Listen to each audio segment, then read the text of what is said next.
1985, Parker Brothers successfully created the most innovative gameplay concept in recent years. Our VCR products, Rich Little Charades and Clue VCR, are on the leading edge of the most explosive home entertainment medium since TV. These products have revolutionized how we play games and have defined a whole new category in home entertainment.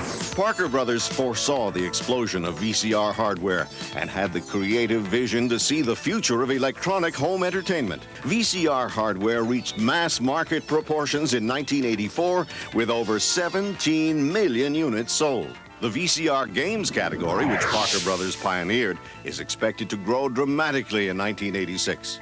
We step confidently into the future. We have the competitive edge with our ability to create innovative new products and in our understanding of the VCR medium. We're a solid year ahead of our competition in product research, in VCR consumer research, and in our use of state-of-the-art video production technology.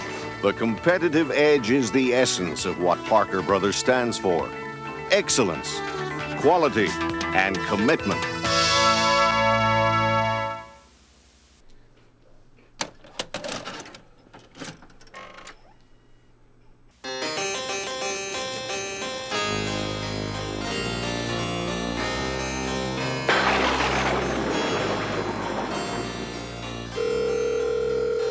At one point, I realized everybody was playing games with machines, and I didn't know a computer from Cuisinart, but I realized the games were being designed by programmers who were not game designers. So I called up the toy industry headhunter and said, does any of the game companies want somebody who's an actual game designer who's willing to work with these programmers, because they tell me what the machines can do, I can design for it. And he said, everybody's looking. So I practically had a bidding war, and I went with Parker Brothers. We were post-Atari, period. So they asked us, and there's three people. It was myself, Isabel, and the graphic artist, Mike Goldberg. And we were charged to say, figure out what you can do next for us. At this meeting, I said, well, the most popular machine hooked up to the family television actually isn't the Atari. It's this VCR that everybody is getting. Why don't we do interactive videotape games? Now, the problem was, unlike a video game, the VCR game can basically just play or rewind or stop. Given those limitations, we had to decide, well, what in the world could we possibly do that makes good use of those simple functions? And almost immediately, Clue came to mind. And, of course, the other problem was, how in the world on a tape that only has, whatever it is, 2 hours of material, could we have multiple games? So when the meeting was over and the suits thought about what we had come up with, they called me into their office and said, well, of all the ideas that came out of that meeting, we liked yours with the VCR thing. And they said, well, a couple of things. Could you base it on Clue? Because mysteries are in now and we already own Clue. Oh, yeah, great, sure. Get a presentation ready. And I said, there's two things I need before I do that. First of all, could we please play Clue? Because I've never played it. Okay. And could somebody tell me how a VCR works? We have been doing some commercials for Parker Brothers and for some of the other games and stuff that they had. They came up with this idea to do this video game, which was this VCR game, which had never been done before. So they kicked it around and kicked it around. They did some tests and then they said, let's do this game. We have to decide whether to play it individually or teams. What do you want to do? Do you want to do teams? No, let's do teams. We'll do teams. We'll do teams, All right. because I think we might need all the help we can get. I remember quite a large number of people. There was a lot of us, because there were 10 roles. At that point in Boston, there were no agents, and you basically schmoozed with the casting directors. From the moment I walked in, I was wearing like some fur coat thing, just like with the collar off, and I just was, I think I was a Southern belle, and had, my hair was very red and peachy. I don't believe we were told, I'm sure some of the more experienced actors knew, but we were not told what it was for. I was told, you're auditioning to be this goofy college professor. And she said, if you want to dress up, this is a crazy medium that we're calling you for, because we know you can do character roles. And so I found a long skirt and a turban, and a fancy blouse and put on my accent for a strange medium. I had no idea what it was. And I had this god-awful,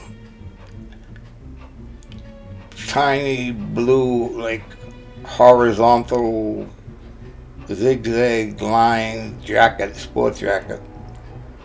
Because they told me he was supposed to be some kind of hustler. So, well, hustler, loud, go with that. I remember thinking it was sort of, I was getting this opportunity to play Marilyn Monroe. It's kind of like that, you know, you take it. You don't question it, you take it. What I will tell you is that I was a second choice because the actor who was originally offered the role decided not to do it for whatever reason. And then they called me because I remember not getting, you know, like when you know how this goes. You audition for something, you know they're going to call you within a couple of days, right? And when those couple of days go by, you figure, all right, fine, that's chalk another one up, we're done. And all of a sudden the phone rings like a week and a half later or whatever it was. And they said, well, Michael, we're interested in you. Come on, come on down. I said, okay, fine. So there it was. And the Parker Brothers team, believe me, were as excited about doing something that was like making a movie. They would attend the casting sessions or review the casting tapes with Ed, and then they'd collaborate on which ones they liked the best, and this kind of checkerboarding of who's going to play which role and who's got the talent to go through that. So we did it on the cheap. We did it relatively cheap. We shot it in video, one camera. The casting came out of basically New England casting. They were all people that were local. It was all New England talent. They didn't hire anybody. Well, because I believe it was because they wanted to save a couple of dollars. And also, I think it was because they wanted to have a relative cast of unknowns so that nobody could be associated with something else. We just wanted to do it right and wanted to represent the Boston community because we were lucky that they didn't cast from out of town, because most of the time the movies would come in and any of the smaller roles or the speaking roles would get cast by New York actors, and then they'd bring them up to Boston and we wouldn't even get the opportunity to be in those movies. So the fact that it was a Parker Brothers local company and they chose to use local actors is somewhat commendable, don't you think? Hy Conrad was a terrific writer. He still is. He wrote something wonderful. And also, by the nature of the game, we had to have so much going on in there to write those clues for. People just got to know the characters. They got a lot of affection for them because the characters were really developed in order to get all those clues to happen. It was just a huge undertaking. It was massive. The woman from Parker Brothers who wrote the script, she had to embed all the clues in the script. And I remember she was really, it was a huge amount of stress, pressure on her. And she was still, working on stuff while we were shooting. And I remember her coming to the set and sort of freaking out a few times because she was just under so much pressure. I think she brought a lot to the party because of her intellect and her creativity as a person. Very, very creative, very bright person. So that was her major asset, is that, she thought they didn't even use the term out of the box then, but she was an out-of-the-box thinker. It was a beautiful home. We kept sneaking around. I'm like, Cheryl, let's go, let's check out, let's look in this room. There were rooms that we weren't supposed to go in. We used to call it the John Wayne room. Had a pool table in there, and they actually had John Wayne velvet paintings. It was this wonderful old mansion. We were astounded that they let us come in and, drill holes in the woodwork and, and hang lights and stuff like that. The mansion kind of gave you permission to, really live the character because it was like, a very well-appointed movie set for you to play around on. I do remember that it seemed spacious until we started doing things in there, and then it got very tight. But this was my first experience with a large crew. Full makeup, full wardrobe, video playback, everything. For me, the makeup was a challenge because Mrs. White has white hair, and it was shoe polish, white shoe polish, applied with a toothbrush. And then I had these nails that were horrible. They just got in the way. They were, I'm not into nails and stuff like that. So for me to have these long things it was really intrusive. Most of us had to be there every day because they'd shoot something we were running into or running out of. Madame Rose ran a lot. To have this ensemble cast and have them know each other and have them work together and play off of each other was a real plus, because for us to accomplish what we accomplished in the period of time that we had, we didn't take a lot of takes. But I do remember some of the people in it, and that I really enjoyed doing the Clue game. It was a lot of fun. There was a lot of really nice, subtle interaction between the actors, and I think that it was a testament. I will not speak for my own talent, but certainly for my colleagues. You know, these are brilliant people. I know them, and I know their work. You know, and it's pretty good. It's really very, very good. And they really had good actors on that set. I mean, it was extremely campy, so I can't say that it showed our acting skills off, but we had a lot of fun. But we all hung out together, we all ate together, and it was fun. It was really like a little family. It was a nice set. I was very quiet, very shy, and nobody knew how to talk to me. I'm just terrible that way when people don't know who I am. And I remember we were sitting in the makeup room one day, and Mara Flash, who was trying to get me to, open up. And at one point she said to me, I have this friend, Joe. He's bald. Do you know him? And I said, oh yeah, we have a directory. We get in touch every year. All of us, we just get together, these secret meetings. And from that moment, people kind of knew I had a little bit of a sense of humor, and they warmed up to me. And it was one of the fun, as far as the cast members go, things I've ever done as an ensemble cast. We'd get wonky late at night, because it was always running overtime. And when you're on a set for 14 hours, all of a sudden all inhibitions kind of drop, and we were willing to do some of the silliest things. You go there and you felt like you were at home, because they weren't strangers anymore. After the first couple of days, we knew each other casually, and as the weeks went by, it became a family. It really did. Commercially, we always do things with lots of cuts, because you're putting a lot of information in a real short bracket of time. And you're also, in a commercial, you're trying to lead people down the road. You're trying to take them exactly where you want them to go. This was a little different, because there are other ways this thing could go. We didn't want to lead people, we wanted to show them things. But you'd have to point it a certain way, and the angles and things like that he paid attention to. And that was, the overriding concern was not so much whether or not it was going to be a good movie, but was it going to be a good game? You know what I mean? Because that was their deal. This was, people are going to take this, they're going to put it in their VCR, and they're going to play it. And if it doesn't play well, it could be the greatest movie in the universe, and nobody's going to care. And to tell you the truth, I can't imagine any of us knew what was going on in terms of the story. We just knew scene by scene what was going on. What we were dealing with was the choreography and the blocking to get things to happen sort of in an equal footing. So we didn't feature any one thing over another. We presented the live action segments so that when the viewer had to be watching everything, and we didn't telegraph anything. When you start doing a lot of cutaways, it starts taking more time, and you match action and all this other stuff. So part of that design came from the idea of the game, but it also helped us get through it. Because if we had done traditional coverage, we would have needed probably twice as much time. We would reshoot sometimes 2 and 3 and 4 times to make sure that a game situation was properly framed.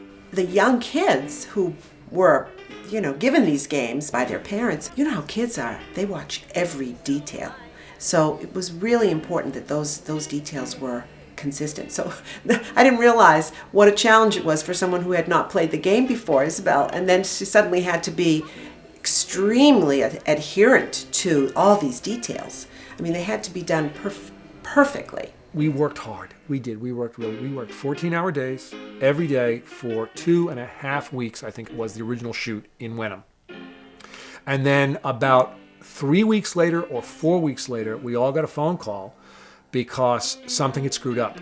So they needed to reshoot several of the segments. After it was all shot, the guy at Century 3 who had been working 24 hours straight in there to convert the film into like 1-inch video, to create the 1-inch master, he fell asleep and he screwed up, and they had to reshoot an entire reel. And I guess they did all of it in one day. I think that if I had gotten this project earlier on in my directorial career, it wouldn't have been as good. I wouldn't have been prepared for it. I think that, there's a learning, just because you say you're a director doesn't mean you are one. And moving from being a director of photography to being a director, I learned a lot in those years before we went and did the first Clue. And I think that that helped me to do that and helped me to relate. I also had really good support around me, so when we decided on how things were going to look and how things were going to flow, I really didn't worry about that. I worried about the performances, and I worried about the choreography with the actors, and I didn't worry about the lighting. I didn't worry about the costuming. I really could just relate with the actors and just work with them, which is the ideal situation with something of that size. The only thing better than watching a good whodunit is being part of one. Now you can with Parker Brothers Clue VCR and a genius new concept in games. Watch and collect evidence. Who killed whom? Where? And with what? You and your friends will find a new mystery every time you play Clue VCR. But beware! Solving it could be absolute murder. Clue VCR mystery game, wherever games are sold. It sold several 100,000, which, was pretty notable. We had very cautious expectations going in, but especially in the fall when we came back and advertised it again, it became a very popular Christmas gift. And, with video games at the time not hogging the consumer dollar for electronics, we had clear sailing.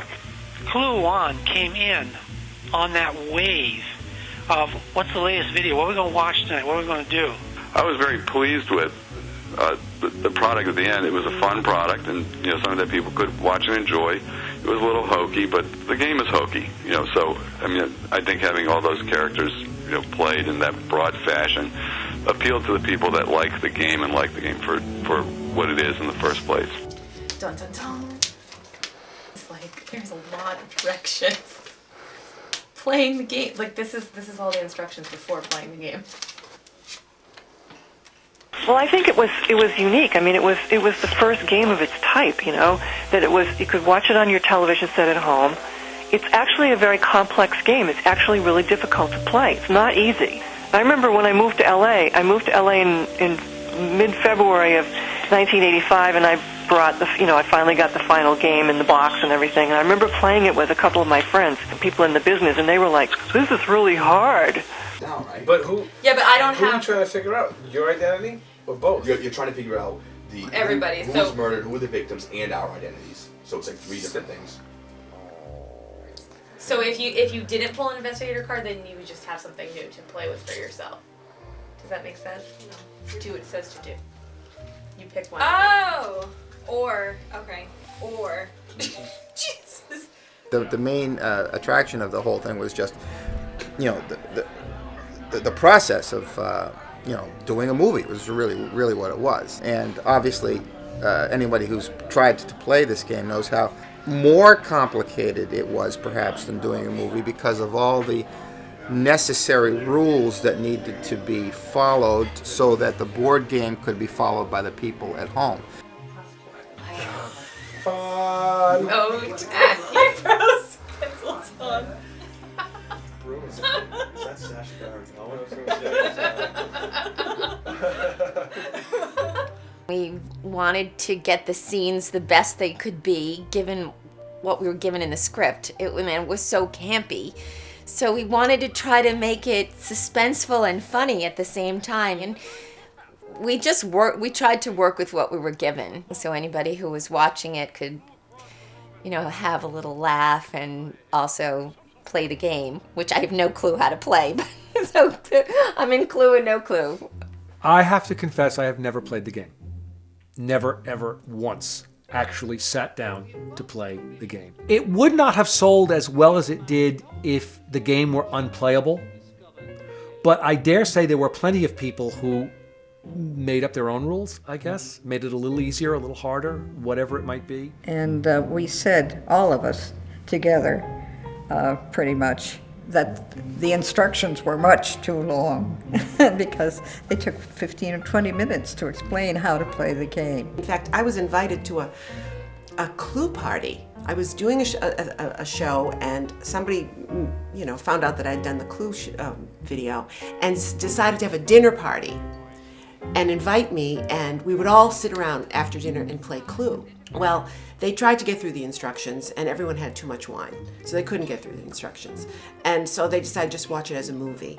And that is all I've ever tried to do. We tried to play, but I couldn't make it through the instructions either, and I didn't know any of the clues, having been in the room, having been on the set with the clues, all of the candlesticks, the poison, the gun, you name it. I couldn't get one, not anything right.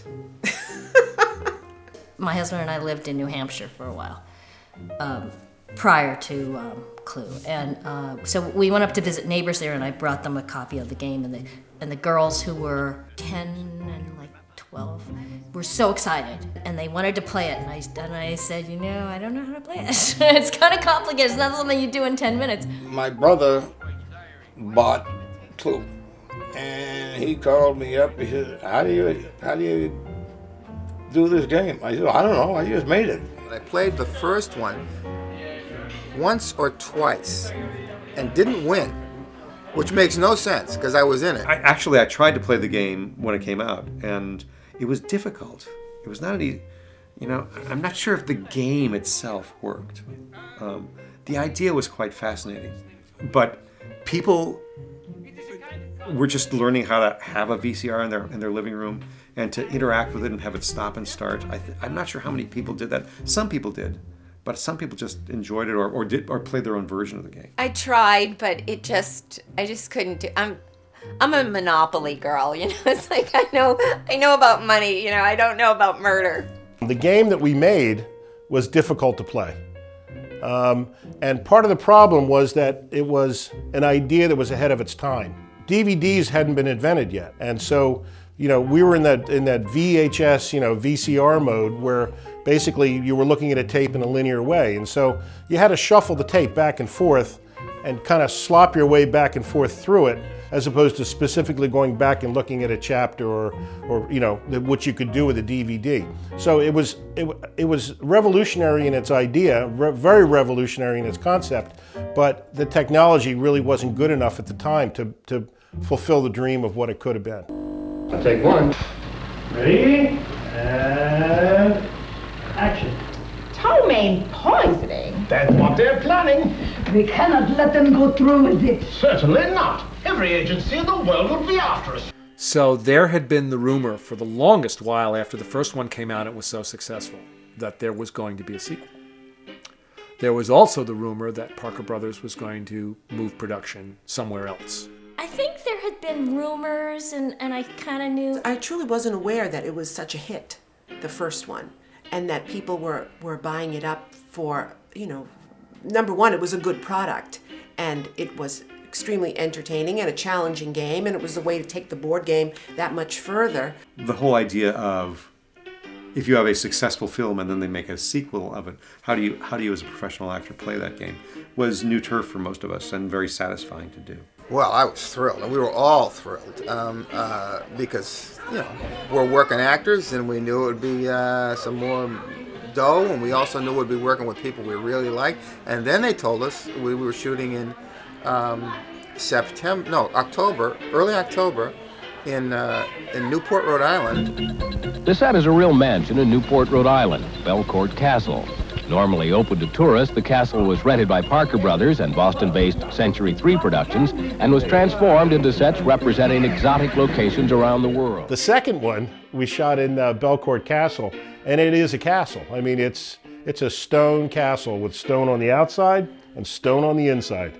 And they, their season is during the summer when it's the tourist season in Newport. So they have a small part of that place, which is a living space that's heated.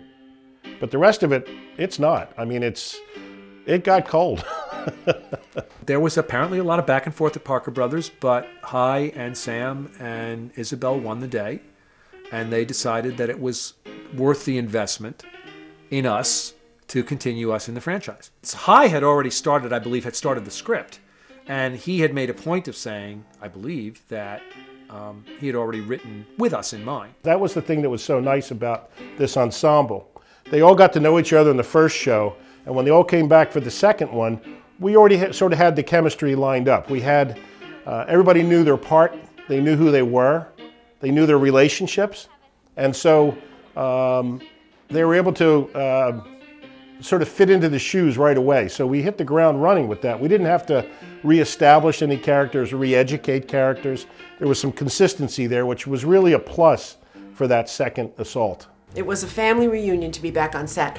And then when I got the script, I remember thinking, wow, this is really much more complex than the first script. And it was filmed differently, I remember. Every character was able to take steps that physically, I mean, we all were costumed very differently in the second one, and given a little bit of a history that was very different, and then the challenge of the new locales. And then Peter Kovner brought in as an inspector who was challenging all of us and who was trying to be the antagonist to, you know, our pursuit of the great fortune. It was a limited casting call. They knew me and they called me in, and so I came dressed like I thought Inspector Pry would be. I was really good at choreographing things ahead of time that look easy and obvious when they happen. So including like flipping, when I went back and watched it on YouTube for the first time in 30 years, just bringing out that wallet, doing the whole getting pickpocketed by Barry, just pulling it off so it looks smooth and of course obvious and you wouldn't even notice it. And Jack Neary, Professor Plum, he was my perfect straight man. And we just worked off of each other just great. I love when Barry and Jack are dressed as in drag. I just love that Some Like It Hot moment when they're in the dresses trying to pull the wool over everyone's eyes. That was priceless. He hated it. Oh God, did he hate it. I come out of the dressing room and I grabbed one of the grips right away and I gave him a big kiss in the mouth. Belcourt Castle was so cold and so run down that the floors heaved, you know, because of the frost heaves and things like that. You know, people when they weren't on set, they'd be all bundled up with blankets or, you know, having gloves on and, you know, just trying to stay warm. I don't know if you know this, but during the second one, I was pregnant. So the second one I really don't remember well because all I was trying to do the best job I could, but I was just trying to survive and fit into the dress. I told Cheryl. You know, it was girl talk. We have to support each other, and although producer will never say, well, gee, you know, we'd love to have you on board this project, but you know, we can't have someone expecting, and for liability reasons or safety reasons or costume reasons, who knows? But you know, Janet kind of calculated the timing of all this and thought that perhaps she could take part and still, you know, maintain that svelte figure that Miss Scarlet has to have. And they kept postponing the start date. You know, so I was getting more and more pregnant. You know, at first it was like, okay, I was gonna be like 2 months pregnant. This is okay, I can do this. And then it got 3 months, and then I think I was actually 4 months pregnant. Yeah, I knew she was. I could tell by her body. I had just become a dad, so I'd been through this with the first and the second child. And once you are around that, you get to recognize these things. I didn't say anything, but I knew. First in Paris, then in Tangiers, then again in Rangoon. Now, if I didn't know better, I'd swear someone was trying to do me in the new Clue game. What happened by the time the second one came out is that Nintendo had revitalized the video game business with a new and improved video game. And something else was happening. Out came the CD player and also the video disc player. So there were competing formats that were more intelligent and more controllable than was the VCR format. So we hit the sweet spot in 1985 before there was competition, but you know, by 87 there was a new wave of electronics coming along. And so the whole VCR game category was short-lived simply because technology was moving so fast.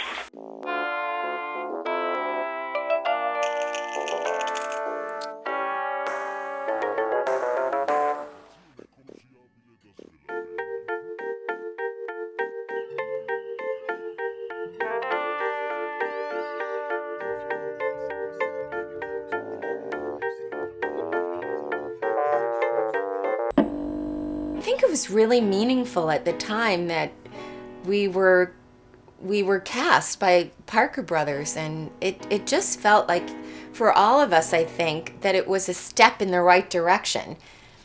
And it was we kind of got the sense that it was a historic piece in some way. You know, we were just in the infancy stages of this whole technology of video games. I mean, now it's such a whole different thing. It's great that people are interested in it. It's fascinating that people see the game in the wholeness of what it is. It's really kind of cool. And if this is how, as Richard McIlvaine, if this is the way we're remembered, it may be a sad comment on our acting, but you know, it's nice. It's nice to have a tiny piece of technological and artistic history. Boston actors are always feeling put upon and don't get respect, you know, and oh yeah, they bring in the New York actors for the leads and we play the fodder around them. And so it felt very good for us to kind of take center stage for this, which I think was also part of the positive energy that imbued the whole experience. We were trying to represent Boston well as, you know, do a good job for ourselves and for the project. Which I think we did. I think that, you know, it holds up pretty well. You know, outside of New England, it's become a cult nationwide. So I guess we did something right. Who knows why some particular niche gets embraced? It may be that these folks, you know, appreciate the exaggerated comedy that this brings to the table. Whereas others would look down upon it. These guys may not have, or maybe beyond that, they look way beyond the exaggerated comedy and see how campy they think it is and how cool it must be to be involved in it still. I have no idea. But the fact that I'm sitting here 30 years later talking about it is pretty amazing to me. You know, I will still weep copiously when I hear the theme to the Mickey Mouse Club. Okay, why? Because I remember it from when I was a kid. Okay, I remember sitting in front of the television at 4 years old or 5 years old and listening to all the Mouseketeers singing the theme to the Mickey Mouse Club. And what that does is it brings me back to when I was 5 years old and both my parents were still alive and it was home and it was safe and it was warm and there was a good hot meal on the table and life was wonderful. You know, that's nostalgia. Everybody's got to have something that they're interested in, right? Everybody's got to have some enthusiasm. You know, for some people, it's the films of Truffaut. For some people, it's wine. For some people, it's Star Wars action figures, you know, or Star Trek action figures, or Star Trek trivia, or whatever it might be. We're just another niche. You notice in these games that nobody ever dies. That's why it's possible to go clue 2, 3, 4, 5, and 6. Nobody ever dies. Nobody's murdered on stage or off.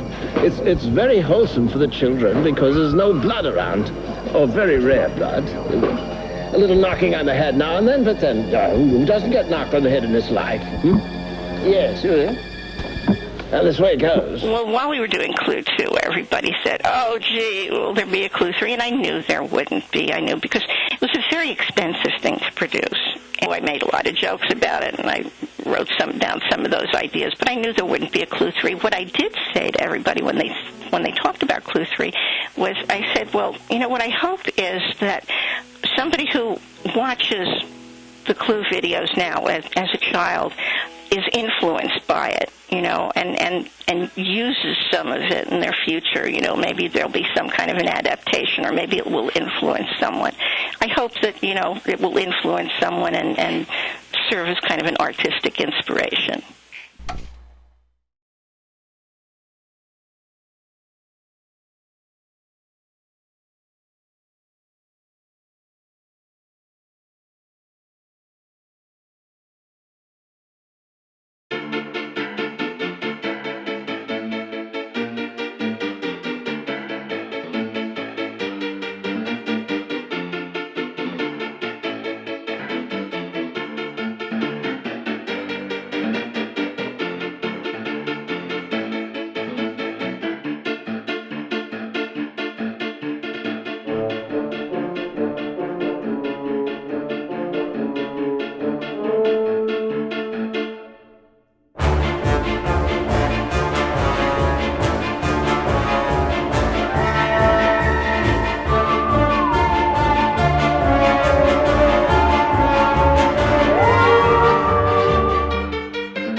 Thank you.